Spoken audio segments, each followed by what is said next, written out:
Good evening, everybody. Welcome to Rainy and Friends. Tonight with just one friend, but that's Just enough. friend. Rainy Rainy and friend. Friend. Yep. So you just heard the Bent Band singing "Dim Ladies."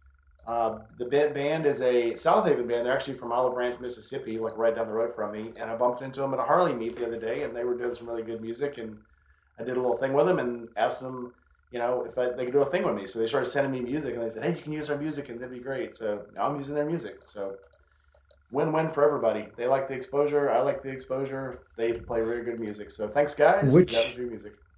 which Harley dealership were you at? Because the Southern, GM said it wants a bunch of shirts. Southern Thunder. Southern Thunder. Is that like a? I mean, he's the GM. It's I'm assuming he's just an important guy. yeah, he's a pretty cool guy. I talk to him all the time. It's a very cool dealership because when I go in there, they know me by name. They always, hey, dude, did you see this? We just got this in. Check this out. Hey, this is on trade. Because when I go in there, I do shorts of the new trades they get in, the stuff that they want to kind of move quickly, or they think that's really exciting, and they want people to come look at. Um, Mm-hmm. and it started as just a, hey, I came in and said, hey, I just want to do some little shorts for my channel. Can I have video in here? Like, oh yeah, sure. And the more things I recorded in there, then it got to like every time I came in, they were like, hey, come check a look at those. Hey, have you seen this? Have you seen? And that's why I got the Edge when the new 2024s came out. They let me record them and do the video on them, and they said you can't release them until this day. And I said no problem. So it's a cool, That's kind of right. like the relationship I have with you. It's a relationship built on trust, but also a lot of honor and integrity. So it's cool that they let Yeah, me do that. it So just kind of comes with time. yeah, Like those kinds of things you can't really fake, which is kind of what my brand and your brand is all about. Is authenticity. There's no yep. character to be played. Be real. I Yep. don't have the energy to to be somebody I'm not. That's why sometimes you know if you call me and you got a little bit of an attitude, you know, you might get it right back. Yep. So Don't fake it. 100% authentic. That's all you can ever be. although I try to like it. It's never a good thing to like. I want happy customers in general. I don't want unhappy customers. And I personally don't like it when I feel like someone's upset with me or I've done something wrong or the company's something wrong or I've, you know, something that was out of our control. That was I just spoke to a person whose order was canceled. Um, they placed on Sunday because it was marked as fraudulent or high possibility of fraud, and that can be for a number of reasons, like your IP address or your shipping address is like a long ways away from where you ordered. It can happen for a number of reasons. And so Stephanie, my GM, if you're marked as a high fraud risk, she calls you, make sure your credit card wasn't stolen. That's what you want. And he didn't get back to her, so she eventually canceled it. And he sent an email, and he said, "Why was this canceled?" And so I looked up his order, and I just called him out of the blue. And it's kind of funny when I was like, "Hey, is this Caleb?" And he's like, yes. Who's speaking?" I'm like, "Oh, this is Steve from Indy Ridge. He just sent me an email." So it's kind of fun to catch people off guard, but I just explained to him like, "Yeah, sorry, like we tried to call."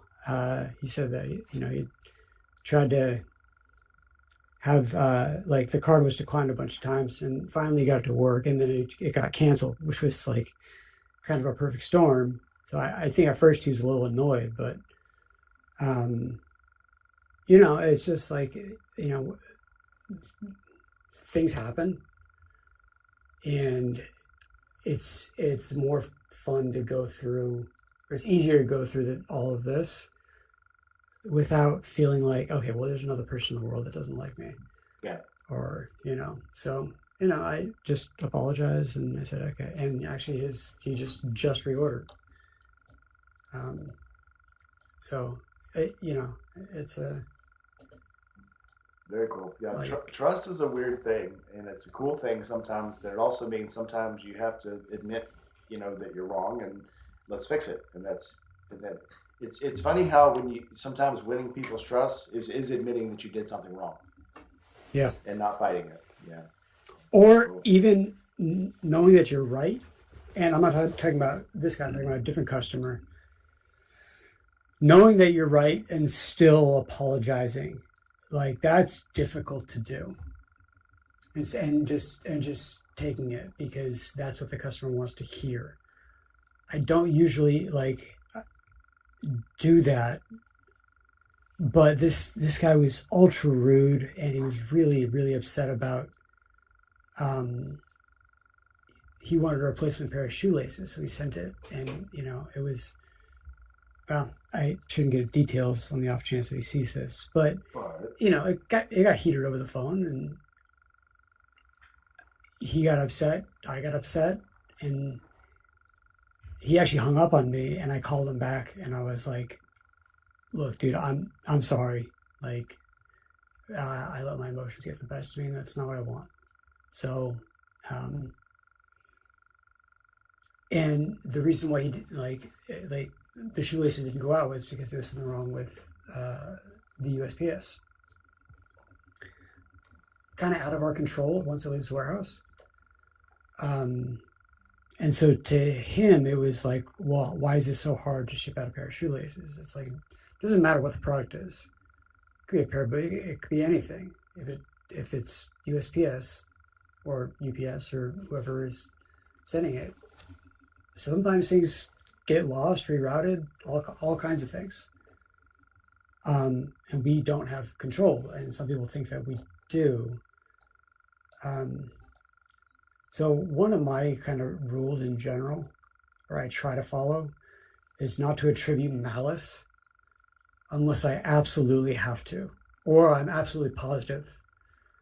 Like, don't attribute malice when human error or mistake or stupidity or any other option, because it's rare that people like are truly malicious for no reason or for a specific reason. Like, those people they're not really around.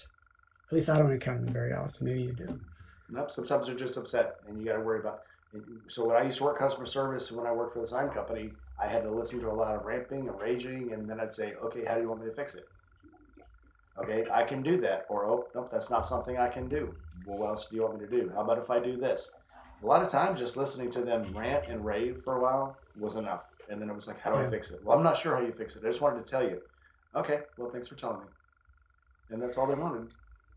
And like, usually if I get a customer who's upset, who's really upset, it's probably not because of the a pair of boots or a pair of gloves or something or whatever. It's something else.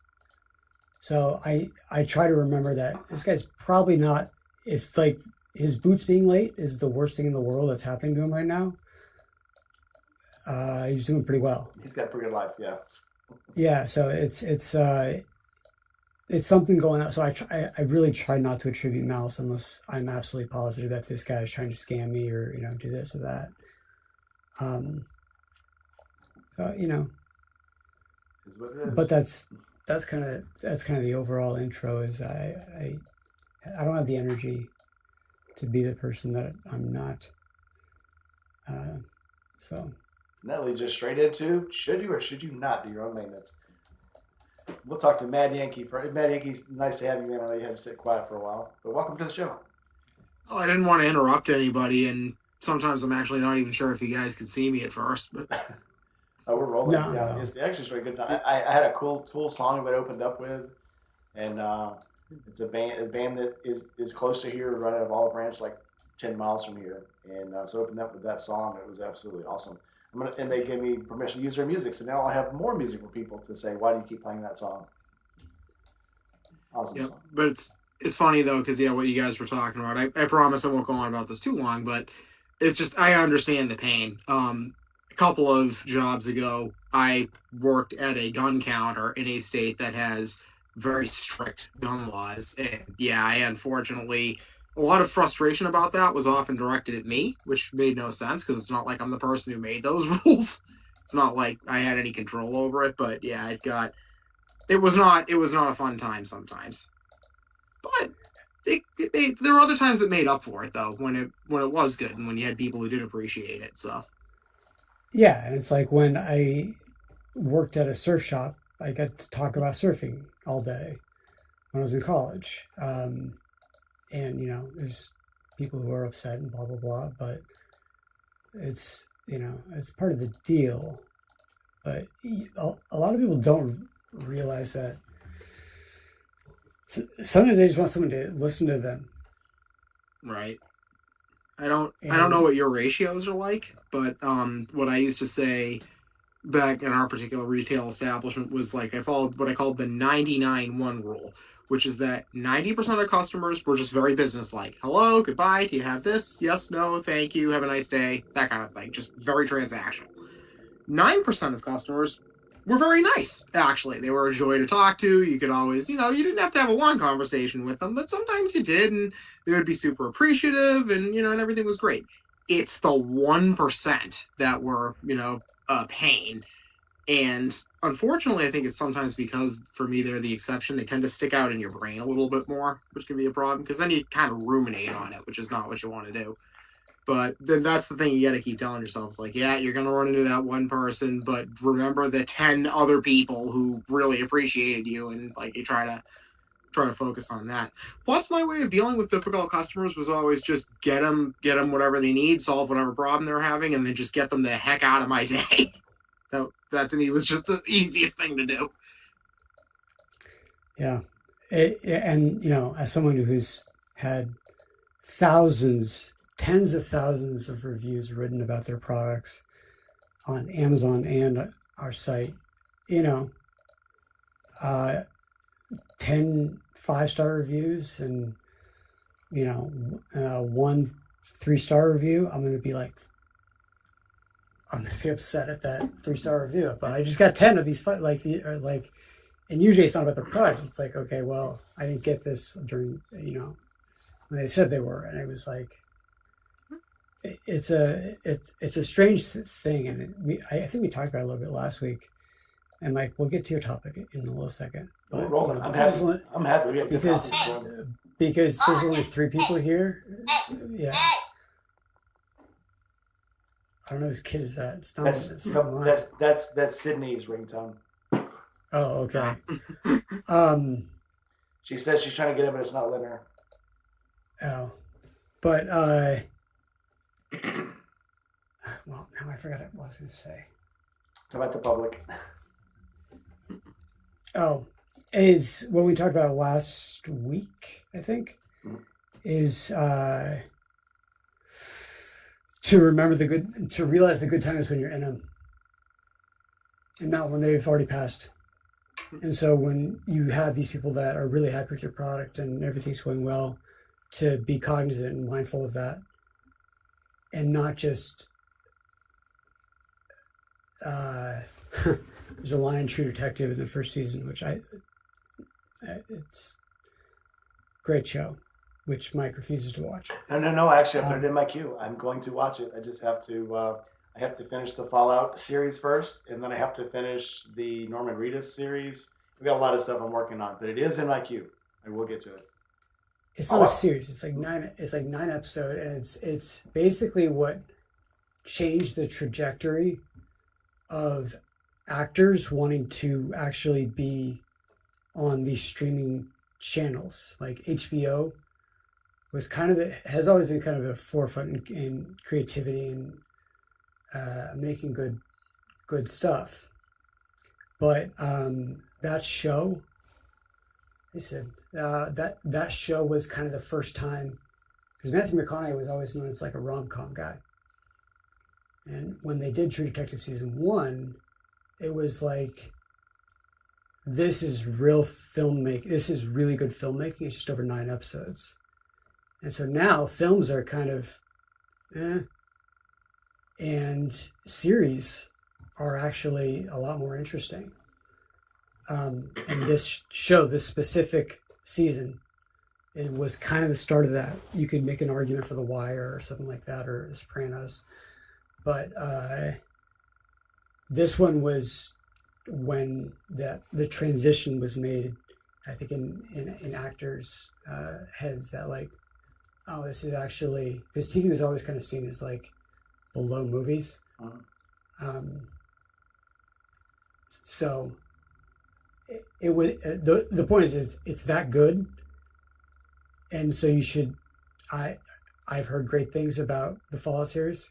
I don't know what Norman Reader show you're talking about. The Ride. Please don't say. Oh. Yeah, not What was Walking that? Dead. Yeah, I was gonna be like, I swear to God, if you say something about The Walking Dead or Oh something no. like, all right, I'm done making Oh no. recommendations. Yep. No. Somebody, they were talking about it at work one day, and they're like, "Oh, where are you up to?" He goes, "Oh, I'm up to the part where blah blah blah," and the Malshan comes out and blah blah blah. And I said, "I'm up to the part where he's hiding under the tank," and somebody's like, "Hey, I'm in here," and they're like, "That's the first episode," and I said, "Yeah, that's as far as I made it." After Yeah, that, that's as far as I was got. done. I was done. Yeah, I was like, "This is a dumbass show. I'm not watching this." Maybe, but and yet, just like Friends, I literally have watched in the entirety of Friends. I watched maybe 5 minutes of the entire 12 series they did. I've watched maybe 5 minutes. what's crazy is it really does not hold up at all, which is, you know, there are shows that do hold up. That's not one of them. No, there's series from the 50s and 60s that will still come out, and people will just watch the shit out of them. Unless you were a single woman with 50 cats, you're not still watching Friends. You're just not. No, you're probably watching The Office over and over again. That one is The Office is good. so, You ever watched the British version? oh, of course. British version is Yeah. twice as funny. But It's different kind of funny. it is. I guess I've been overseas a lot. We're getting off track here, so let's return. We're not getting off track. Like, no, like the track, it doesn't need to be so. The rigid. track is wherever Steve wants it to be. Well, tonight it is. Yeah, I will do it very often, but Talking about customers, and this will bring us back to our thing. So my short I did on the Dyna that was up at the Harley shop, some dude was like, "Well, they sure messed that bike up," and I bit. I'm like, "Oh, really? How? Tell me how in all ways you possibly can think is it messed up." And he's like, "Oh, the fender's this, and the handlebars are this, and I saw what they did to the seat, and then the back fender's this, and this, and this, and then they did this with the train, and that's an ugly color, and they should have never put colored spark plug wires on it." I was like, "Huh. Well, maybe on your channel you can show us what a real Dyna should look like." Knowing his channel had 0 videos and he has 20 subscribers. But not trying to be mean, but I always do look. When people start trolling me, I look at their channels and see how many videos they have, how many subscribers they have, before I even think about, is he telling me this from a troll point of view, or does he actually have a real, consistently opposite point of view that I can gauge myself off of by watching his stuff? And if I go to his channel and there's nothing on it, and he's just left me like 3 paragraphs of how my channel is messed up, I instantly discredit him in every possible way. And that may be the spiteful side of me, but I instantly say, no, you don't get the right to tell me how to do my channel because you have no channel. Thank you, sir. There's the door. Have a nice day. It's Yeah. I'll throw my 2 cents in on that. That sounds like somebody that's suffering from a very common affliction called an inability to separate your personal taste from what is objectively a good or bad idea. I will give you an example of myself. I would really like for Indian to make a version of the Challenger that does not have that fixed fairing on it. That would be more to my taste. I would like a bike like that. That does not mean that Indian needs to do it or that they messed the bike up by not doing it. They went with what, their data tells them would sell better. Maybe they are thinking of doing that. Maybe not. There's a whole bunch of different ways. If they did something to change the bike that made it objectively worse, destroyed the handling, made it slower, made it, costlier or heavier for no reason, okay, whatever, you can get into that. But they didn't. It's not like, they need, because you hear this all the time. And it's not just in motorcycles. You hear this in the outdoor world constantly. And it drives me insane. But it's like, they need to do this, or they should do that. No, you just want them to do that because that would be more personally to your taste, which I understand. And you're allowed to have an opinion. You're allowed to say, I would prefer it if it was like this, but that does not mean it was an objectively bad idea on somebody else's part. Yeah, but knowing that you have an Indian, though, you get to make that decision because you can make that judgment because you have an Indian and you have something to compare it to. Knowing that the guy has no channel and wants to tell me how to run my channel, you don't get that. You don't get that. But so we always hear the customer is always right, but that's not actually what the statement is. The original statement is the customer is always right in terms of taste or in terms of fashion. That doesn't mean the customer's right. It just means whatever he picks, that's what he's picking. So I'll throw that back out on this. If some guy decides to bob his fender, yeah, he's probably going to get mud all over him. He's probably going to get covered in rain every time it rains. He'll have a skunk trail right up the middle of his back every time he rides through a dusty road. But that was his choice. He decided to bob that fender. He's got to live with it. I don't. So if he wants to do that, have at it. I can look at it and say he's probably going to be wearing a skunk trail when he goes down that mud road, but that's his choice. I don't really get a say in it. Yeah, girl. So welcome, Sydney. How are you? I'm good. How are you? How many cats do you have now? 2. Yay, kitties. I heard that 50 cat comment earlier. Wait a minute. You don't like Friends, do you? No, actually, I've Okay. never seen Friends. Good. Right answer. Right answer. Okay. Yeah, I feel like Sid's not the kind of person that's going to go back and watch old episodes of Friends Sydney's the or type. watch TV in general. Like No. Sid, do you actually like watch TV? I see Sydney watching back-to-back episodes of Oh. like Dr. G or Medical Examiner or I don't detective really shows. I never really watch TV. Yeah, I'm usually just on YouTube, keep catching up with friends or dealing with work. She sees enough medical drama at work, I guess. Yeah, I get enough like medical drama at work. All right, let's kick off with the topic now that we're about 30 minutes into the show. All right, so She's tonight's, fast. I know, right? All right, tonight's topic is maintenance and upgrades. You can do it. So, Sydney, you're a good key in on this. So, you do a lot of stuff on your bike. There is stuff you're limited to. You'll give it to the dealer, but you do a lot of stuff yourself. So, tell us what kind of things you'll actually do to the bike yourself. Oh geez, what won't I do to the bike? I know you'll change the oil right in the middle of a freaking tent campground. I'll do that. Primary transmission, and then the regular In the oil. dark. I keep on forgetting what to call it. I just call it the regular oil. Engine oil. Yeah. I'll do the brakes. I've taken the wheels off to get them replaced. The one thing I don't like doing, especially with the Harley, is while I can actually put a new tire on the wheel, I don't like doing it without a little jig to do that because, and shout out to Eddie Fresh because he offered me once he gets his that I could go over any time to use it.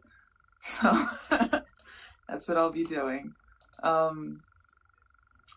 So let's see, tires, replacing wheels, balancing, all of that is actually really easy to do. You just have to have the right setup. What else? I've welded parts onto the bike. I've done the wiring for the wiring harness. How'd that turn out? You know what? It was fine once I was humbled. Once you figure out you can't do something, you either decide never to do it again or you get better at it. Yeah. Like my mechanic's really good. I love my mechanic. If anyone is in Jersey and happens to go by Williams Harley Davidson, Andrew, the head mechanic there, excellent guy.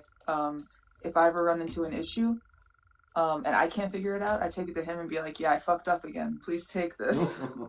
And so he'll actually sit down with me when I go to pick it up and he'll explain what went wrong and then he'll give me tips on how to fix it. So that's pretty cool of him. What a fellow. Yeah, he's a good guy. That's pretty They're cool. all great over there. Very cool. All right, Yankee. You're up. So it's funny. You can ask me this question once every, let's call it 2 months or so, and I feel like every time you ask me, the amount of what I'm willing to do and know how to do is getting a little bit more, a little bit more, a little bit more. I've only been riding since 2017. State that flat out. So I'm trying to learn as much about fixing, wrenching, and replacing as I can. There are significant gaps in what I can and cannot do, but every year that goes by, there's more and more things I'm comfortable with. As far as basic maintenance items, obviously I can change my own oil. That's the first thing I usually do with any vehicle I get. I know how to replace basic things. I remember one thing I actually did last year, and it sounds really silly, but I felt major accomplished when I did it, is I swapped the headlight, actually, on the Scout. I got rid of the old stock incandescent one, and I put an LED on there. And if you ever talk to anybody who has to replace a headlight on a Scout, it's a fairly straightforward thing, like it is for most bikes, until you get to like securing the light, like in the little housing, because, or is it like in the socket? Basically, for whatever reason, Polaris decided to design this headlight. There's like a bunch of circlips around the headlight that are a pain to get out, and they're an even bigger pain to put back in and secure the thing in there. It's supposed to be a 30-minute job. I think it took me 3 hours of just fighting these little circlips and trying to figure out what I was doing wrong. But when I put that headlight in there, got everything screwed back in, turned the key, and saw the thing actually come on, I felt on top of the freaking world. I was like, God damn it, I did it! I know that probably sounds very pathetic. No, that's every time. I don't care how many times I do it. Every time I change the oil, I get the oil back in, I go to crank it, and it cranks, and the pressure comes up. I go, yes. Something as simple as that every time. I know how to do some basic maintenance, so I can swap out stuff like that. I can change the oil. What was it? I haven't done it on my own bike, but I have swapped pipes before. I helped my dad do it on his Chief. I remember I get how that whole operation works. I have got to the point last year too. I can work on the brakes a little bit better. I figured out how to, do the fluid flush and replacement and all that. I did half of a brake job. My uncle was there with me, and that is one advantage I do have. He's been a mechanic his entire life, like since he was 16. He's about in his 50s now. Generally, anything I can't figure out, he was like, yeah, I'll take a look at it, and then in 30 seconds, he's got the solution. Like, oh yeah. I did actually have to do a repair, not last year, I think the year before, when I was famously trying to wash the bike and decided to kick the handlebars the other way against the way it was leaning, or maybe into the, kind of like this. Don't try to do the gangster lean thing. And it promptly fell over, and I broke my brake lever. So I figured out the process of replacing that, which was fun. One area where I don't have a lift, so that makes doing things like a lift or a stand, so that makes replacing wheels a little tough. The other thing that I have a little trouble with right now is that there are a lot of items on that bike that, because of the way the Scout is built, you have to take the gas tank off to do it. It is one of those bikes where you have to remove the gas tank in order to get at the air filter and the spark plugs and things of that nature. I know it can be done. People do it all the time, but I haven't quite sussed out the process yet, or like a space to do it. So that is one kind of gap that bums me out, because I remember on my Shadow, replacing the air filter and the spark plugs was like filling the gas tank. It was the easiest freaking thing in the world. So now that job became more complicated, I'm very depressed. But let's see. I think I changed out Hypoid gear oil back when I had a shaft drive bike. And that was an interesting process. Interesting as in boring and straightforward. But I get a little bit farther and farther as we go. That's the other thing I don't really know how to really mess around with yet, is wiring. So like when it comes to, I can adjust my bars just fine, but when it comes to putting on new ones, that's great until I gotta get to like where do all these little cables go and whatnot. Wires are not my forte. That'll be the accomplishment. I would say never do wires unless you have a wiring diagram, because you're always going to get a wrong pin in a wrong hole, and then it's shot. So always, I'm not making fun of Sid, but always check your wiring, mark your wiring, do everything you can. But yeah, it's always a good feeling. And so yeah, Blake nailed this. He said, learning the bikes connects you to it. Once you start learning the bike and you do more things to it, you're more and more connected to it. I used to cuss the Sportster. The more things I add to it, I've done the 4 controls. I've put new low profile LED turn signals on it. I put the LED back brake light with integrated turn signals on.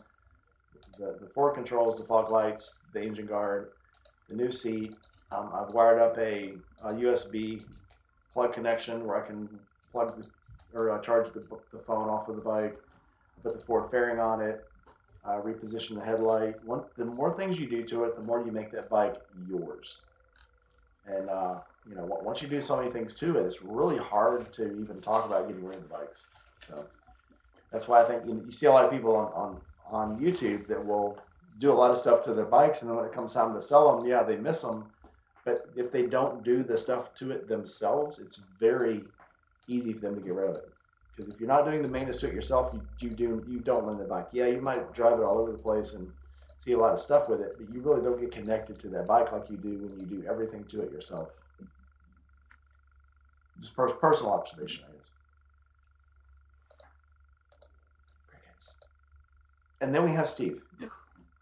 So Steve has a counterpoint to this. So well, it's not a counterpoint, but I have a phenomenal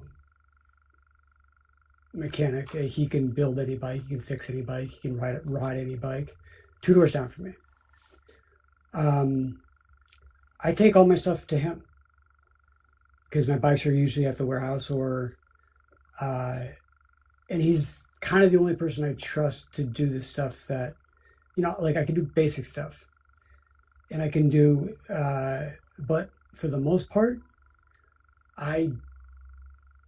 there's only so many things that I can get good at. And I'm having less and less time to actually work on them myself. And the analogy I made earlier to Mike was like, so everybody who watches this stream knows that I surf as well.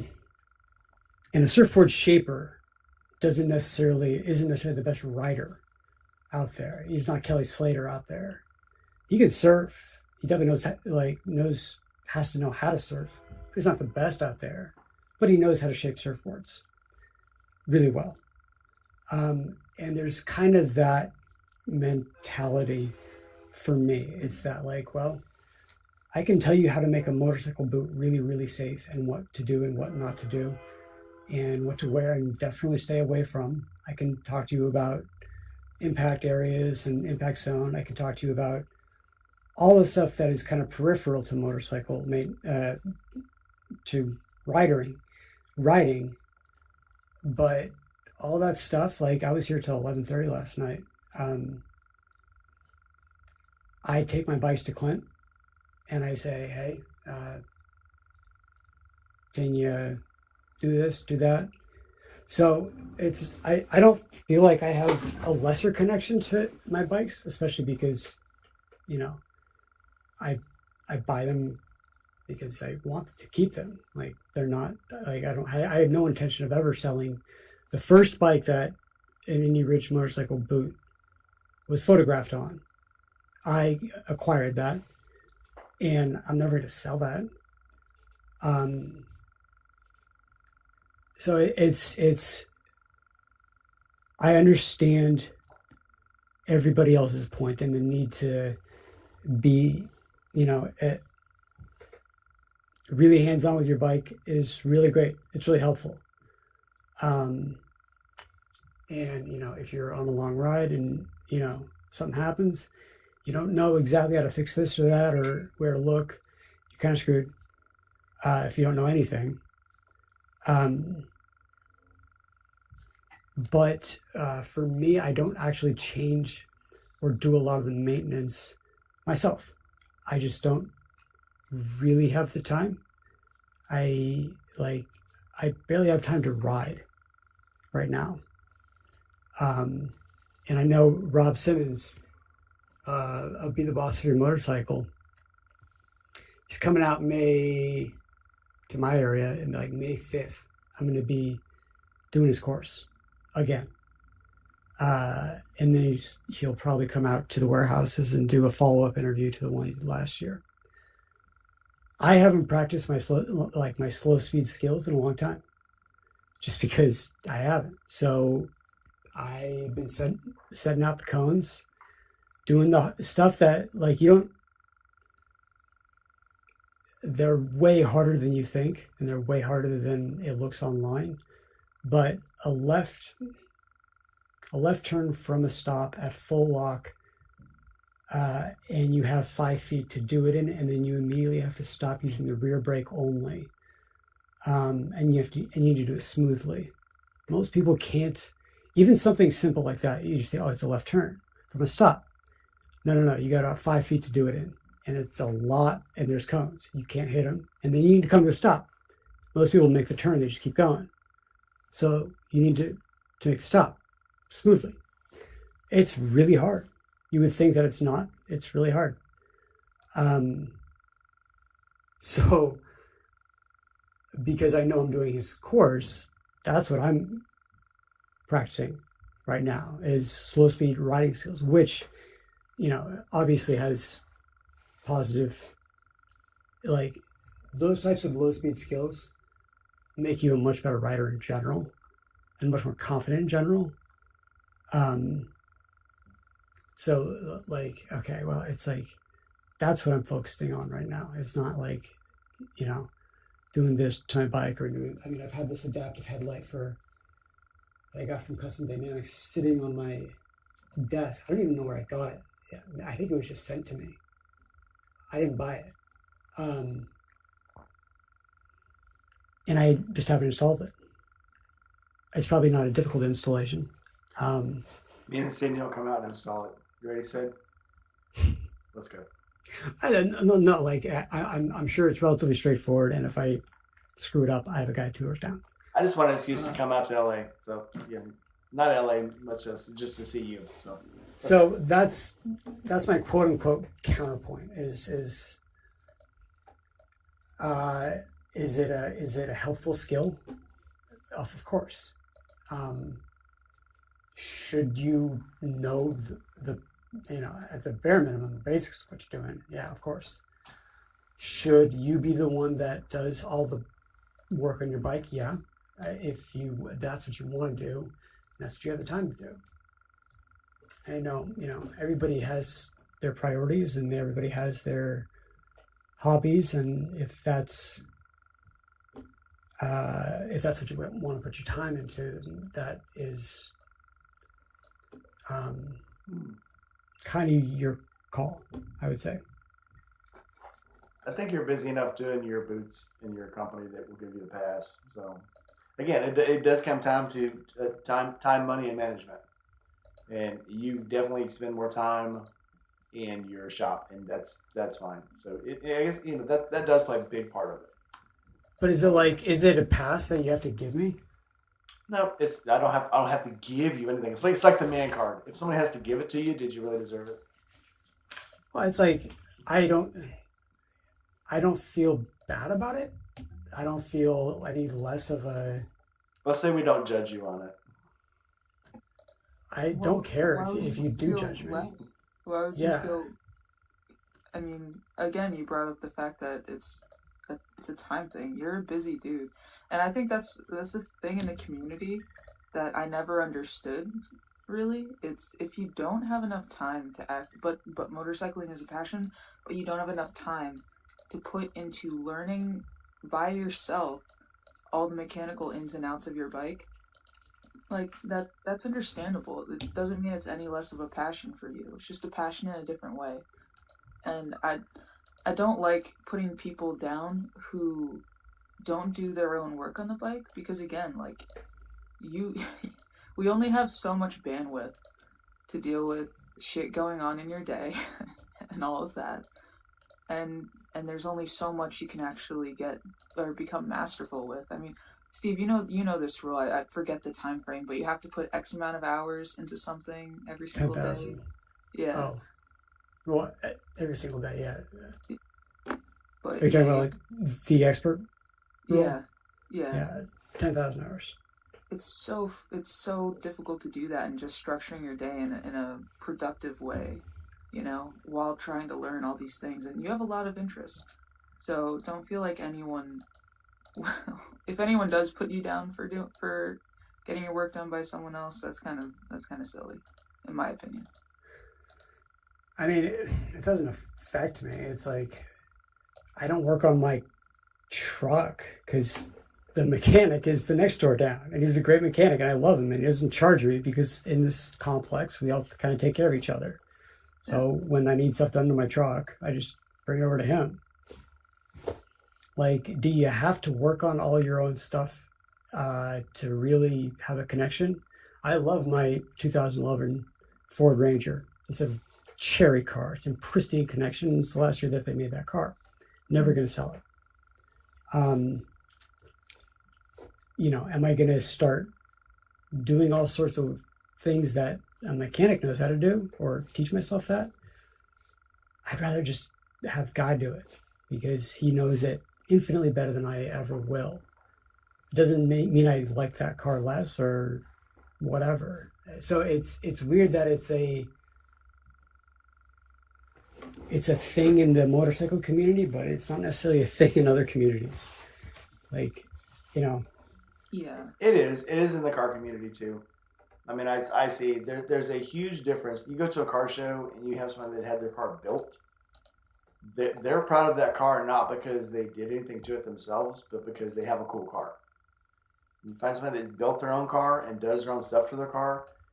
When they talk about their car, it's like it's a religion, the things they've done to the car. And you can see it in the difference in when people build their own thing or when they make their own thing. It's like, if somebody had given you your company and said, here, run this company, you wouldn't have a tie to it like you do because you've built your company from the ground up. You started $250. Yeah.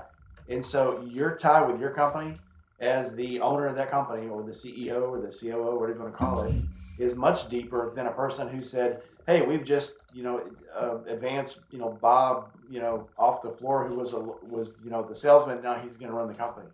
He doesn't have the same tie with that company that you do because that was your company from the beginning to where it is now. So, but the weird thing is that, like, I would always try to, if someone wanted to decide how to start a company or to create a company from scratch, 50% of them fail statistically within the first year, 90% in the first 5 years. Now we're 100% year over year for like the third year in a row. We got cleaned out this year. If you look at Comanche, almost everything's out of stock. Crow, like almost everything's out of stock. Night, everything's out of stock. I don't know why it happened or how it happened, but for some reason it did. And so I'm not going out of business. That's just a fact. Mm-hmm. And I would never like judge someone for not knowing how to create their own company from scratch and not having it be really successful. It'd be like, no, like, all right, these are all the mistakes I made. Let me save you some time and I'll give you the advice and stuff like that. So for me, it's like, I get what you're saying in terms of like the car community and, create that attachment to it. But like Sid said, like we have a finite amount of time absolutely in our lives. And so it's like, you guys, anybody, like if you want to judge anybody else, that's up to you. We're not judging anybody. We're just, so if you don't have the time, that's fine. You don't have the time. But I've even seen it because I offer up my time a lot for people to come to my garage, get their oil changed, and I'll show you how to change your oil. And it goes from, yep, I'll be there this Saturday to, yeah, I can probably drop it off Sunday. It's like, well, if I drop it off Saturday, can you have it ready for me by Sunday? It's like, no, you were going to do this and you were going to, I was going to show you how to do this. Well, I would rather, do this because I'll just pay you because, I was planning on doing something else. And it's like, then it becomes, not that it's not important to you, but you let something that you wanted to do become less important because you didn't want to get involved in it. It wasn't a time thing. It wasn't a money thing because I was doing it for free. I actually had a guy tell me, well, Harley is going to charge me, $350, and they're going to keep it for a week, and I don't know when I'm getting it back, and I just want to get it done. Like, cool, bring it by Saturday. Well, can you do it tomorrow? No, I can do it Saturday. Okay, well, I'll just drop it off at Harley then. You just told me Harley was, then it turns into, it's not that you don't have the time, it's not that you don't have the money, it's because you just don't want to do it yourself. So, and he would have been more than happy to. And I get it. Some people are scared of it, but if someone gives you an absolute, here, I'm going to hold your hand, we're going to do this, then it's something else. If you're still not willing to do it, it's something else. I don't know what it is. Yeah. Am I judging them for that? No. And like, I don't get caught in rainstorms very often, but I did this weekend. It just happened. I was out riding and I got caught in a rainstorm. So the first person I called was Rainy Rider because it's not an everyday occurrence to me. And I just wanted to make sure that, all right. And he actually gave me some good tips on, okay, well, let the water burn off because your intake's open. So if there's any, this is how to check the oil. This is what to look for. If there is, if any water got in the oil, okay, so do this, do that. Wiring, just kind of stuff that I already knew to look for, but I wanted, for something who's not expecting it and doesn't spend a lot of time doing it, I like to rely on people who I know are experts at it. And it's not that, I'm not embarrassed to call you because I want to make sure I'm not screwing up my bike. But you still went and did it yourself. You checked the oil. You dried out the air box. You did that. You didn't go, well, I don't really have time. I'm just going to go park it in front of my friend's house and he'll take care of it on the weekend. Well, of course, because I care about the bike and you I care about to do it. Yeah. And so it's small stuff like that. And it's not that like I wasn't going to do those things anyway. I wanted to call someone who I knew has a lot more experience in almost everything. So just to make sure I'm dotting my I's and crossing my T's, doesn't hurt to pick up the phone and call you and say, hey, what do you think about this? And so it's, that's how at a certain point, you kind of have to rely on people that you trust because, you can't leave everything up to yourself. There's just, I'm not a great cook. I'm just not, because there's just not I have a lot of skill sets. Cooking is not one of them. Does that make me any less? Because I guess it does because I can't cook. We all like pizza. That's just a good excuse to go get some pizza. Nothing wrong with that either. So anyway, that's kind of where I stand on it personally. Okay. So we're gonna bounce it back to Sid. So Sid, where would you look for things, and you have looked for things that you need to learn how to do on your bike? What are some good sources of material?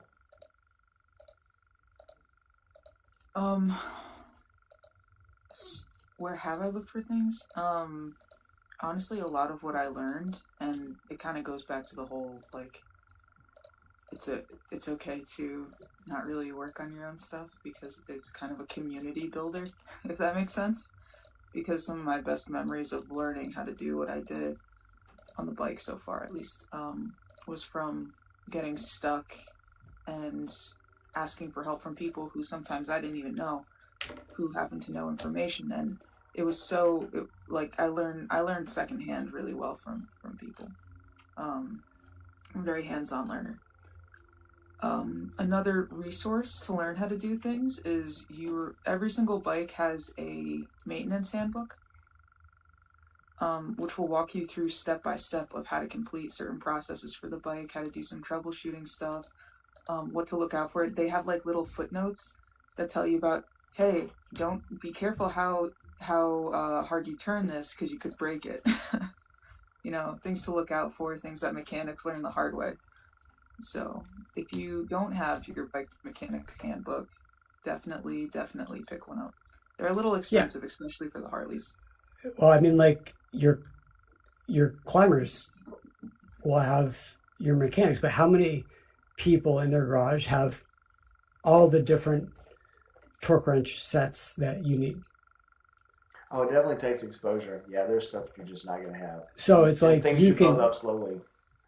right? And so it's like, yeah, you think, oh no, I just turn it until it stops. No. You need a torque wrench because you need to apply 25 pounds of pressure, or you need to apply 100 pounds. Like that's, that's the case, and Yankee knows this for sure. How to mount a scope. You don't want to you don't want to over tighten your scope rings, but you learn that by following the directions and the manual that comes. Like, okay, well, I use a torque wrench that I use 4 pounds for this, and so I've got that, and then I use 30 pounds for this, and I use 100 pounds for actually mounting it to the rifle. Yeah, so I will say on that count, they are pretty clever in that, just for a quick aside on scopes, generally if you use the torque wrench that will usually come with the scope or the rings, they will make sure to send you one that would be, I'm not going to say impossible, but very difficult to over torque it with that particular thing. Yeah, versus if you like went and got your T-handle torque wrench and took it to the rings, well then yeah, now you're going to have a bad time. It's funny you should mention that though, because one thing I think, like as far as doing your own maintenance and stuff and whether or not there's an important factor to consider here, and that's, are you having fun and do you find it engaging? One of the first things I ever learned actually about hunting, my uncle told me when I was about 6, 7, and he goes, kid, we're doing this to have fun. If you're not having fun, well, you ain't doing it right. And the same sort of applies here. It's one of those things too. There's going to be value in it if you believe that there's value in it. If you're sitting there and you're working on the bike and then you're really happy in the aftermath, or even while you're doing it, you're like, I find this really engaging, I like doing this, well then yeah, it's a great idea and it's fun and you should do it. If the entire time you're just like, I hate every single second of this, I would much rather just take this down to my friend's shop or whoever's shop and just have them do it so I can focus on riding, well then fair. That's the right thing to do. If you're not getting any value from it, well then, and you have the means to take it to the shop, well then yeah, don't do it. It's the same kind of principle. Yeah, ask me again if I'm ever going to do a full disassembly of my M9. Ask me if I like it, because when I fucked it up. I had to take it to a gunsmith because the slide wouldn't rack properly. Ask me how much fun it was to disassemble a 1911 and how much it hurt, and it took 3 days, and how much those tiny springs, they fly everywhere, and because that's such hardened steel on your hands hurts so much. Ask me if I'm ever going to take apart that. Now I can do a field strip. That's fine. I mean, you need to do a field strip. Like, you need to know the basics and stuff. You never need to do a full disassembly of your Beretta M9. There's just no reason. Like, unless you are genuinely curious. But I was like, okay, well, I want to clean every part. And it's like, okay, yeah, you could do that. You're going to spend a lot of time. You're going to screw it up in the end, and then you have to take it to someone else. And then you're still not going to know how to do it, and then you're never going to do it again because it's not worth the effort. Now, when I go shoot, I, of course, know how to clean my, which parts need to be cleaned, and what to use, and like all that kind of stuff. I'm not going to disassemble my entire bike or whatever. Like that's just, it's not, I don't have time to do things just for the sake of doing things anymore. Whereas maybe I used to before, but now I definitely don't. Yes, Sid. Hey, so Rainey, in your opinion, what is the like top 5 things that someone who does like long distance ride or is thinking about doing their first long distance ride, what do you think that they should really learn how to do and do well? Check battery lugs, number one. Check your own air pressure in the tires, know how to put air in the tires. Check the oil, know how to put oil in it in all of your holes, all of the whole orifice holes. Be able to tell if your suspension is going out, because this death wobble you hear about all the time on motorcycles is because one side of the suspension will go out, and then they start rebounding at different speeds. So a lot of it is just knowing how to not be able to maybe fix it yourself, but realize when it's wrong. And your brakes. Learn how to, if you're gonna replace something in the middle of the trip, it's probably going to be your oil or your brakes, or a headlight, or a tail light. So simple things like that, because those are the things that are not going to go out. Nothing's going to happen. And Whiskey Chaser can tell you this: those aren't going to happen 5 miles from your house. Those things are going to happen when you're about 1,000 miles from home. So, because I saw a girl change her oil in the middle of a field at a campground, because it was like, oh, I have to do an oil change. So those are the things that are going to happen. So definitely, if you're planning on taking a long trip, you need to know where all your holes are to check your oil and to change it if necessary. The bolts, how to get to your bulbs, and if your bike has a fuel filter, how to change your own fuel filter. If you have a carbed bike, you need to know how to adjust your carb in your air fuel mixture, especially if you're going cross country. And Gma says she always needs a rear tire. I know why. I've rode with her. Damn. Oh, they're so pricey. I just had to replace mine. Oh my god. I was like, no, it's good. And then I looked at it again. I'm like, shit, you're right. So on this last trip, I left and I just replaced the brakes, probably the rear brake, probably 5,000 miles ago. And on the way back through Birmingham, my back brakes started squeaking. I'm like, I just replaced this 5,000 miles ago. But because of the slow ass trips through Florida down 75 and coming back, and all the construction through Birmingham and Montgomery and Mobile, I wore out my back brake in less than 5,000 miles. And if I would not have been so close to home, I probably would have had to stop somewhere and got a brake pad, a set of brake pads. Funny that you mentioned brakes, because I have to do my rotors and brakes at Devin's house in May. I'm actually heading out to visit AZDZ Adventures, and I was like, hey man, can I use your lift? I got something to work on. I have a twin spar lift, and it is the best thing I've ever bought. Hands down. The twin spar doesn't take up that much room. It's basically just the two 12-inch rods that are about 18 inches apart, and they go into the bike and they pick it up evenly. It's about, and it stores pretty flatly. You can actually probably drag it up into your apartment, so it doesn't take up a whole lot of room. But absolutely, if you don't have a center stand for your bike, hands down, that's the best thing you can get for your bike. And they're usually about $200. It's an investment, but absolutely worth it. All right, Yankee, where have you looked for things to do? Maintenance tips, how-tos, where would you look at things? I would very much like to +1 thumbs up on the buying a shop or maintenance manual thing. That is a very good place to start with a lot of this. And the other funny thing is, it sounds silly, but a lot of people overlook it. Look in your owner's manual. As Lemmy from Revzilla said, there is in fact good stuff in there. You'll be amazed what actually procedures you can find in there, especially if you're just starting out on the basics. Things like, oil change, how to check certain things, how to, check your fluid levels, and not just oil, things like radiator fluid and gear oil if that's your thing, or, whatever three-hole nonsense you Harley people have to deal with, and that sort of thing. But no, seriously, look through your owner's manual, and you will actually find a lot of really good stuff in there. And I will also say, one thing that's really cool is when you crack open one of your old service manuals or maintenance manuals or whatever, and you find a greasy or oily thumbprint on one of the pages.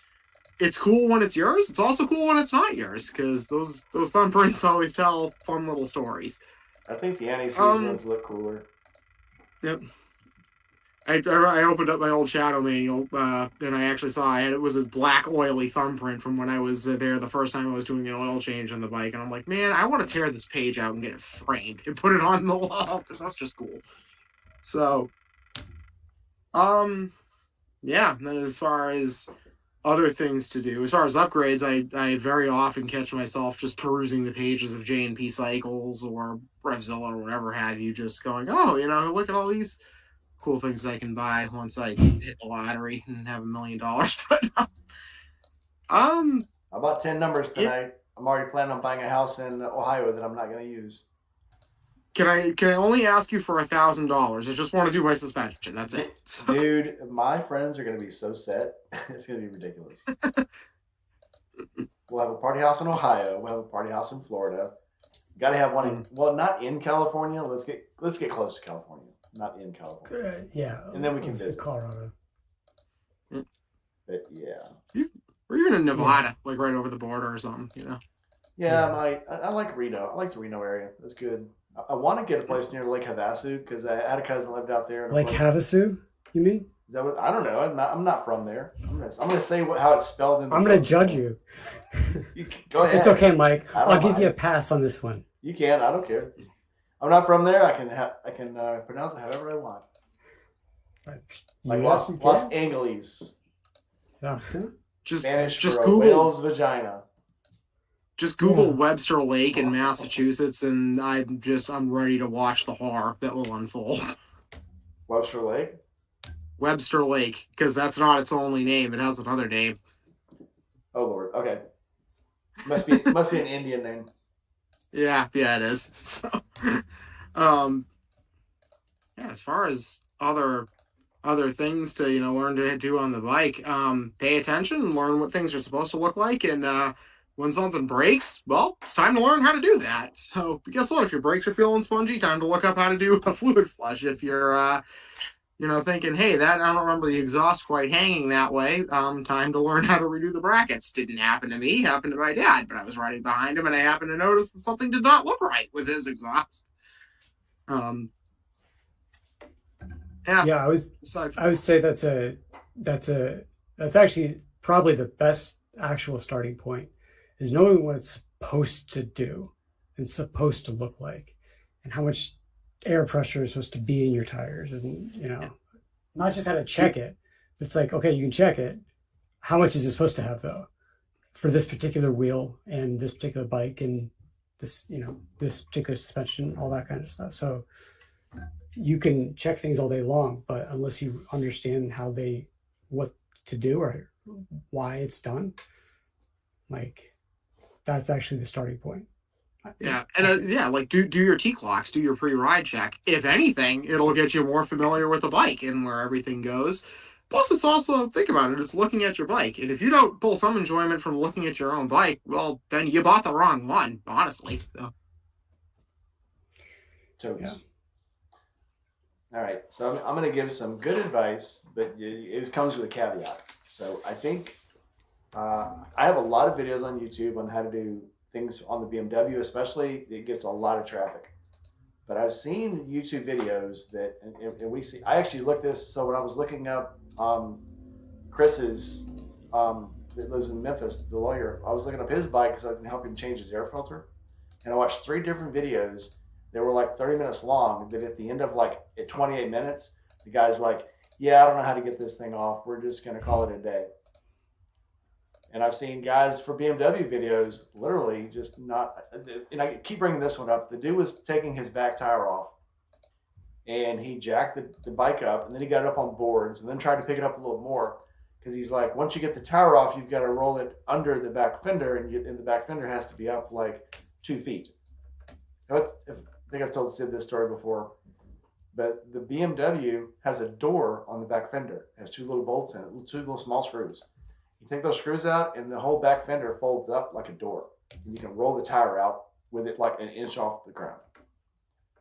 But I saw this guy put 2x4s under it, jack it up, put 2 more boards under it, jack it up a little more until it looked like it was about to fall. It was like it's teetering like a freaking seesaw. And I'm like, this dude, and God love him, he got a shitload of views on it, probably waiting for him, to drop the bike. But it was, you can get good information off of YouTube, but watch the entire video before you start trying to follow what they're doing. So I'm gonna say Who's done that? Just remember, kids, German engineers lost the war. Like the bike, it comes with a small toolkit, and I bought an extra toolkit, and you can literally do anything on the side of the road for that bike. What I'm about to do on the bike is the first time I've probably had second thoughts about maybe I should do it myself. But to change the air filter, it literally took me 5 hours because I had to pull all the plastics off to get to the air filter. Now I have to do the coils, the ignition coils. And to do that, I've got to pull all the fairings off, all the front, the radiator. I've got to pull the water pump off, and I've got to drop down the front spar to get to the spark plugs. That's one of those jobs, if you're going to do it, anything you could possibly do with that bike at that time, that's when it's time to do it. So flushing the radiator, changing your fluid, doing the spark plugs, doing your ignition. Hell, I might even change the freaking alternator while I'm in there because I sure don't want to do it again. So it's hard to do. The one caveat to that is taking things off is actually relatively easy. It's putting it all back on. That's actually the really hard part. Putting it back on kind of sucks sometimes, yeah. But it's a character building moment. You can call it that if you want. That's French for it sucks. But, yeah, do what you say. True. But it's going to be a challenge. I know it is, and again, it's one of those things that it's one of those maintenance things you prep for because you're not going to pull everything off and see what you need and put it all back together. That's like a 2-day thing to take it apart one day and put it together the next day. I'm looking for at least spending 4 hours just taking all of it apart. So I got to have everything here when I do it before I even start because the bike's going to be down for at least the whole weekend. And then if I find something wrong, it might be down for a couple weekends. That's why I've been waiting until summer to do it where I can drive the Harley every day. Because it doesn't mind the heat. I often wonder if that's how the first Sportster tank lift job happened. Like somebody took it off and then couldn't figure out how to put it back on and just got really pissed off and just said, the hell with this. Grabbed a drill, put a couple holes in it, just put it back on, said, there, I'm done. And started a trend. Just getting that when I went to put that 5-gallon tank on, you've got to spread the ears to get that thing on. You got to spread them a little bit, try it, spread them a little bit more, try it, mess too much. Now I got to change the grommets. Now I got to put smaller grommets on. Okay, now it fits. Okay, cool. Put the bolt in real quick. And it's like, do I want it? Like we have the exact same bike. Yeah. I didn't replace my tank because it's not really. I just wanted that bike because it was the last year that they were going to have that Sportster. So I wanted to get it before. It's like my Ford Ranger. That was the last year they made that Ranger before they, switched to huge trucks. Ford Ranger. It's a great car. I love mine. But I'm not going to do what you did. And you are that kind of person. It's not a time thing. Like you can make all the excuses you want. Like, yeah, I'm a busy guy, but we're all busy. To me, it's more of a like, okay, is this something that I am passionate about doing or want to do and want to learn and all that kind of stuff? That, to me, just on a basic, does this make sense level, is is I think you do what makes you happy with the free time that you have. Yeah, it's like Yankee Because said, if it doesn't have value to you, then you're not going to enjoy it. You're going to spend your time with the things that, no matter how much you complain or bitch about those things, the things you do the most are the things that you find value in. So, and that's and a lot of what it people comes down to, because time is valuable. and that's something that a lot of people actually don't really realize is that your every second that goes by, you're choosing what your priorities are at the moment. So if you're scrolling on your phone for 4 hours or 5 hours or I don't know, some people have time to scroll for 6 hours a day, what you're actually saying, and then you say, oh, well, yeah, I like to do this or I like to do that. You would never say my hobby is scrolling on my phone. That's what you do the most. Like that's what you spend the most time doing. That's your priority at the moment. It's not doing anything else.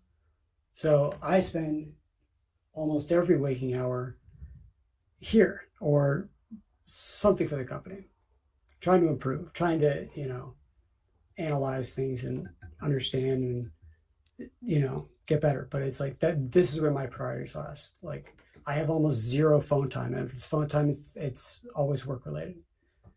So it's like every second that goes by, think about what you're doing at that moment, because that's the highest priority for you at the moment. And think about if that's like really what you want to be doing. Yeah, sometimes you have to. And I'm old. I make plans for things now. So I tell my wife, well, I've got this much time I'm going to read every night. I got this much time. I want to sit down and play Fallout. I want to kill zombies for a while. I've got this much time that I want to catch up on some series that we're watching. And now we're going to plan our meal. I want to plan those things. And then what do I do the next day? Because it may sound goofy as hell that I'm a 54-year-old guy and I want to play Fallout every night, but that's how I relax and that's what I do with my time because I have that allotted. This is what I'm going to do. I have this much time allotted to read. I have this much time to sit by my wife and watch TV. Because those are the things in my life that if it's not that I find them important, it's the things that I know that are good for me. I get up every morning, I do my little exercises, I brush my teeth because those things are important to me. Brushing my teeth and exercising are important to me. So I make time for those things every day. And if you don't make time for those things, those are things you're not going to do. Yeah. And that's I think a lot of people don't actually sit and think about where they're putting their hours every day. They don't necessarily, and then that's when you wake up and you're like, oh wow, this went really, really fast. And now I'm about to retire. I'm not retirement age. Like, what about all those things that I was going to do? Well, it didn't happen because it wasn't it wasn't that much of a priority for you. And that's why people have midlife crises, because you don't regret the things that you did. You regret the things that you always said you're going to do, but you never did. And that's why people turn 50 and all of a sudden now they want to go out and buy a motorcycle or a Corvette or, they want to get a swimming pool or they want to go down to Acapulco or, because they never made time for the things they wanted to do. The one thing that I will say is that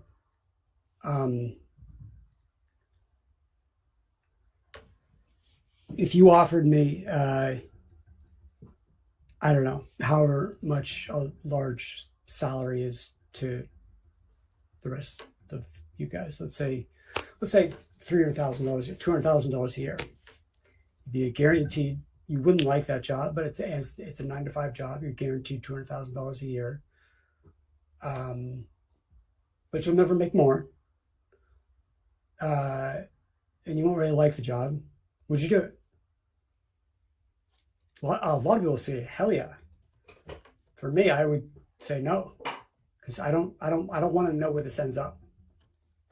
I don't want to get to a point where it's like, okay, now I'm here, and then now I'm just going to go straight. So there's a point in your life, in a lot of people's lives, where they have these dreams and these hopes and aspirations, and then all of a sudden something blocks their the way of doing it, and then their curve goes like this, and it flattens out. I don't think I I'd want wouldn't to do take a that job. job. For no matter everyone. Okay, here's the thing. Everyone has a price. The problem is, it's like a joke. A guy walks up to a girl in a bar and says, "Hey, would you sleep with me for $10?" And she's like, "No, get away from me, you creep."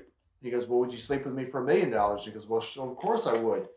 He says, "Okay, well, how about $50?" She goes, "Hang on, you just said $1,000,000." He goes, "Well, now we're negotiating on a price." The things you Yeah. do, So you either will do them or you won't, but you can't say, "Well, I'd never do that," if it's just the wrong price. yeah, I never want to work, and because I've done it, I'd never want a job again that I'm not happy with, that makes me miserable. It doesn't matter how good it pays. correct. Me, I'm never going back to work for someone else ever. Like if this fails, then I'll go start something else. But it's not gonna fail. So I I will die before this company goes under. So, but I'm just not gonna go back and work for a 9 to 5. I just once you've had this type of autonomy, It's addictive, it's hard. I mean, you work 80 hours a week. but it comes down to, it doesn't matter how hard it is, how much do you enjoy it?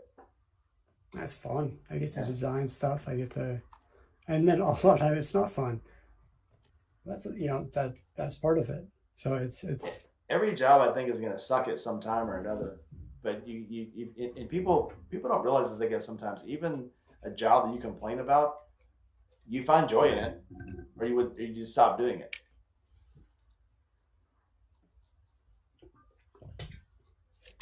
sometimes it takes people a little longer to realize that than they would like to admit. And some people are in a position where they simply can't. If you take on too much liability, and you've got a mortgage and you've got kids and you've got a lot of stuff that you have to pay for, now all of a sudden you can't. You can try, but there's a certain point where it's not an option anymore. That's I don't know. That's kind of where I come down to it. And that so to circle back around to the topic, it's um, what do I want to do? Well, my end goal is actually to be a better writer always. Like that's always going to be the goal. To be a better surfer always, yeah. To be able to shoot, you know, through my own holes. That's always going to be a goal.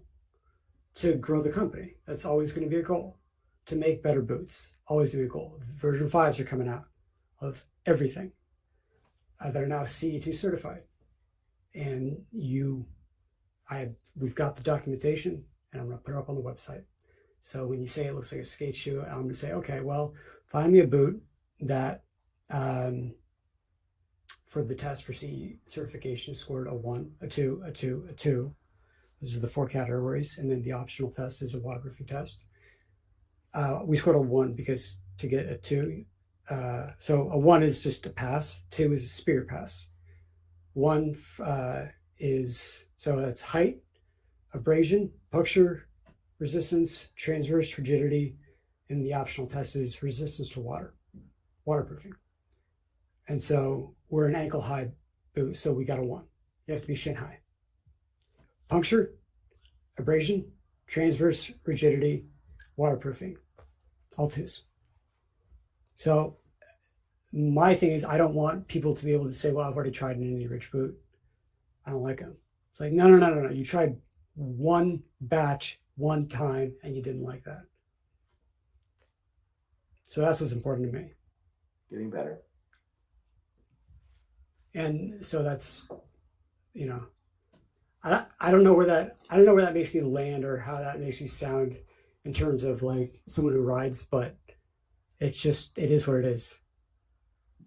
There's no rating. I mean, I say I never pick on things for what people do. I don't judge people. I only judge people who will judge others on the things that I don't think they should be judging them on. That sounds weird, but other than that, so Whiskey was in here, and he was talking about something he was working on his bike. I'd like to get him in if he's got the chance. Whiskey, if you're still out there, and find out what Whiskey is having a hard time doing to his bike if he's still there. And it might take 10 seconds for him to get this, but what did you do? What did you violate on GMA, Sydney? That's unacceptable. You cannot violate our GMA. What? No, because I was texting my friend to let him know that's something he was looking for. I just found it. But anyway, it looked like she's like, "Oh, you fingered my screen." And I was like, "I'm sorry for violating violating your screen." I'm not sorry. Yeah, I know. I know. So I know Whiskey was working on his truck window. I didn't know there was anything wrong with his bike. They were. Did you? I didn't see anything. You said you didn't see anything, Sid. I don't know what's going on. So literally, I came back from work. I had a 4-hour meeting, and then I passed out. I didn't even shower or anything. This is grimy, Sid. I have not been able to check out social media. You look gorgeous. Oh, thank you. Thanks you. I think I'm just used to seeing you this way because I see all the campouts and we're always grimy, so it doesn't matter. I thought, by the way, I think I said this before, Steve. I'm so sorry. I was so smelly when I hugged you. Oh, I didn't notice Okay. at all. I was just excited to see you. Probably because we were all pretty smelly. That's just how it works. Yeah, and I just come off a long flight. It's Florida. I'm not smelly for about 30 minutes after I get a shower, and after that, game off. I kept take 100. Sorry. Go ahead, Yankee. Let's say take 100 or even 200 bikers and put them in the Florida heat and humidity for, like you said, 30 minutes. You tell me how good you think it's going to smell. Yeah, I sold it last year as the world's largest Axe spray convention because it was, what was it? Not last March 4 last. You could smell the body spray all over the camp because that's when we had like one shower and literally there was like a line of people outside the camp. I had never been so nasty and gritty. I had dirt all the way up to my knees, even wearing pants. I was just filthy because you could never get in the shower. The whole time we were there, I never got a shower. And we finally went to a friend of Diana's that was over in one of the islands, and I got to take a shower there. And the water coming off of me was black. It was ridiculous. So, yep, I'm used to being dirty. We've actually been spoiled at the last 3 campouts because there's actually been places to take showers. So, yeah, no complaints. Even though the outside one had about 30 seconds of hot water, and then you get about 2 or 3 minutes of cold water, and then go back to 30 seconds of hot water. But I'll take it. I'll take any shower I can get. The one year they had the hose running out that little booth thing, and I didn't know we weren't supposed to be using it. And so I went out there and got into the hose and took a pretty chilly shower on a hose, and then found out the next day, we're not supposed to be using that. Oh, okay. There's slides in it. People can see you naked. You know what? I really don't care. I haven't had a shower in 2 days. A cold shower in Florida, I don't see that as a problem if you don't. You know? The one I took, I ain't used to that kind of heat. Yeah, the one I took at 7 in the morning was pretty chilly. The one I took at night wasn't bad at all. So yeah. Shout out to Annette though with the dude wipes. That was absolutely clutch because I did not have the presence of mind to bring those, and she gave me some of hers. She did not want them back after I was done with them. Go wipe your ass with this and keep them. No, I always bring dude wipes and alcohol wipes. So I got alcohol wipes from Walmart because it's for cleaning up. Nothing better than the alcohol wipes and the dude wipes. Absolutely. I guess we're not going to get Chase, but the truck window's fixed. Good job, Chase. All right, we're about time for the final thoughts. I decided tonight we're going to end it by 9 o'clock. So let's go ahead and go into final thoughts. Steve, I'll judge you first. I mean, you go first.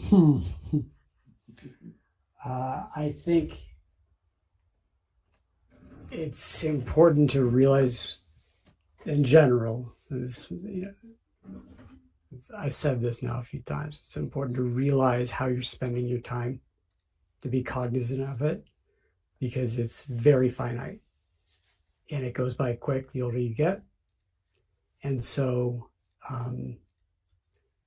to know what you're doing with your time, what you're actually doing with your time at the moment, is actually a skill, and then thinking, okay, is this how I want to be spending my time? And if it is, that's fine. That's great. But if you have other things that you want to do, then okay, just be cognizant. Just be aware of how you're spending your time in general. I'm going to take my bike 2 doors down when it needs to get worked on. And I'm going to call Mike if I get caught in the rain just to make sure there isn't anything. It doesn't rain here, and you definitely don't get caught in storms. That's like not a thing. So like, just wanted to double check. So I called them. There was a song about that in the 90s by some rap group called It Never Rains in Southern California. And when it does, it's like you see it. It's like news. Like before the storm comes, there's like full coverage, and then during the coverage, it's full team coverage, and then we probably talk about it for a couple days afterwards on the local news channel. It's a big deal when it actually rains out here. So which is kind of funny for probably everybody else, but I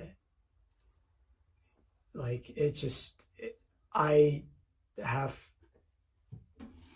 to rely at a certain point. You have to rely on people that you trust and because you can't know everything. And the things that you do get good at, make sure that those are worthwhile things to be getting good at. So I called the person who I know is good at rain. Thanks. Fixing bikes in general. First person I call. Talking about that news coverage reminds me of the old Weather Channel commercial where Jim Cantori walks down to the beach. And everybody looks up at him and all of a sudden starts grabbing their kids and running off the beach. And he's sitting there looking around and everybody's noticing he's there and they're running from the beach. And then he's sitting there and the whole beach is empty. And he's like, this happens every time. I don't know. You know who Jim Cantori is? No. Before he retired from Weather Channel, he always covered hurricanes. And so it always showed him down on a beach during a hurricane. And literally the dude would walk around knee deep in water. And he always reported the hurricanes or the snowstorms. So yeah, it was just kind of funny. And while he walked on the beach and everybody left the beach. Too funny. Anyway. So I'm not sure if it's like the answer that you wanted. I don't want any answer. I will actually, I'll throw my piece in a minute. I don't want any answer, man. I think this is an open forum. We always have very good conversations here, and we always kind of balance and counterbalance each other. Again, I was only joking. There is no judgment here. We all have our own little perks. But Sydney, go. With final thoughts. Final thoughts. Bye, G-Ma. First off, bye, G-Ma. We love you. Best grandma in the whole community. I'm old enough to be her brother, so I'm her brother. She's everyone's grandma. Final thoughts. You know what? It's okay to admit when you need help in fixing things, and that's one of the aspects about the community. If you don't know something, someone else will. And 9 times out of 10, they're gonna want to help you out and show you how to fix the thing. So, and that's how the community builds itself. So don't be shy about admitting defeat, not necessarily defeat, but admitting when you're out of your current depth, and understanding that you might have to ask for help in order to, increase your understanding. Right on. Mad Yankee. Well, like we said earlier, it comes back to whether or not you're enjoying it. Do it if you're going to find value in it. And, one thing to sort of link it to what I was talking about on one of our last live streams, if you haven't tried to do it, if you're not sure if you can do maintenance on your bike, give it a whirl. Start with some small things. Start by doing the basics like an oil change and see if you get into it. But like we said that last time, don't let the reason that you're not doing it is the belief that you can't, because you absolutely can. Now, if you do it and you find out, I just hate this, then yeah, don't do it. But you absolutely can. So don't not do it because you think that you can't. And even sometimes when things get frustrating, there is, a value in that. Steve, you had asked me like to ask you about the time you took apart your M9. I'll do that if you ask me about what developing a load for a sidelock black powder rifle is like. Because let me tell you, that is the true spirit of aggravation right there. That's a ton of work, a ton of time on the range. It's so messy. It takes so much effort. It takes so much. You think you got something going, and then something goes wild, and it just absolutely it is frustration and aggravation boiled down. And I will never stop doing it because I love every single goddamn second of it, even the painful parts, especially the painful parts. But here's the thing, if somebody else tries that and they're like, you know what, I just absolutely hate this is not for me, I don't want to muzzleloader hunt this way, I don't want to hunt this way, I want to just use my regular rifle, or if I'm going to use a muzzleloader, I'll just use an inline because I don't want to have to worry about this, I'd rather focus on other aspects. Well, that's fine. That person has not committed an infraction of any type. They're just not deriving the same value that I would out of that particular process. So their energy and their very limited time, because as you guys say, all of our time is very limited, better spent elsewhere. At that point, it just doesn't make economic sense. But Yeah, like I don't reload because it's basically a wash. At the end of the day, you might save a couple of cents on 308s, but it takes a lot of time. And so I just buy match grade. And that's how I spend my time, because I want to spend my time actually getting better at the actual activity. So right, I and don't I'm reload. looking to get into reloading. Not that I need to increase accuracy, but because for hunting, there are certain formulations and combinations of cartridge and projectile that I would like to use that are not commercially available, or if they are, it's extremely limited and expensive. And I'm just chasing this idea of what I want to use for the round. But again, that's because I have an interest in that kind of thing, and I would really like to pursue it. Is it necessary? Absolutely not. I can't tell you how many deer, bear, pig, turkey, whatever have fallen to the cheapest friggin' ammo you can buy at Walmart. It's definitely a thing. It's all about whether or not you're going to enjoy it and you're going to derive value from it. Because again, our lives are short, our time is limited. Don't waste it doing something you hate. Spend as much of it as you can in a practical sense, doing something. Saying doing something that you love feels like kind of an easy explanation. Doing something that interests you, that's the real thing. If you find whatever that is, working on your bike, working on guns, learning a language, learning a new skill, learning to play an instrument, learning algebra, if that's your thing. I bet you that there's probably plenty of people out there who just have a genuine interest in it, even though, I hate doing math, but just whatever catches your attention, whatever catches your interest, that's where you should spend your time. I am done ranting now. Absolutely agree. Again, I will pick on especially little brother about not doing his own oil and stuff. But again, like you just said, if you don't enjoy it, if it's something, and there's a difference in, you just have to admit the truth. If you tell me you're not doing it because you don't know how, I am more than happy to show you how. If you tell me it's because someone told you couldn't, watch me, I'll show you how. But if you just say I don't want to do it, I don't have a rebuttal to that. So, and I don't know how many people again have said, well, like you can't do this, and that again. So my BMW film or videos have done very well. Have been things that people said you can't do to a BMW, you can't do it to that K16 because if you do it, it'll void the warranty, or if you do it, you'll mess this up, or you don't have the right tools to do this. And I am a hard-headed old man. I will go out to prove you wrong. And some of my biggest videos are things that BMW aficionados say you can't do. BMW says you can do it, but the dealers say you can't because they just want your money. And so that's the kind of thing I'm fighting. If you just tell me though that you don't want to do it because you're not going to do it because you don't want to do it, then that's your personal choice. I'm just out to try to help people who do want to do it, but just don't know how. And I think that that's actually what makes you like in my life, I have people that I go to when I need certain things or certain answers. Like if I need advice on this, I go to this person. If I need advice on this, I go to this person. It's always like, don't want it to spend the time learning myself, but it's like you're very knowledgeable at a lot of things. And so that's part of who you are. It's why you're awesome. And that's why I feel comfortable to say, hey, like, here's what's going on. I think my oil looks fine. Take a look. What do you think? And he said, yeah, you're probably fine. Green. That's the greenest dipstick I've ever seen. Yeah. I'm O'Toole oil. Yeah. So I think that that's just who you are, is your desire to, I don't know. I'm a servant. I'm a servant of the people. And I think that's where I'm happiest, is helping people. Yeah, probably. I mean, put it this way. Working on old British motorcycles is supposed to be one of the most maddening, frustrating things in existence.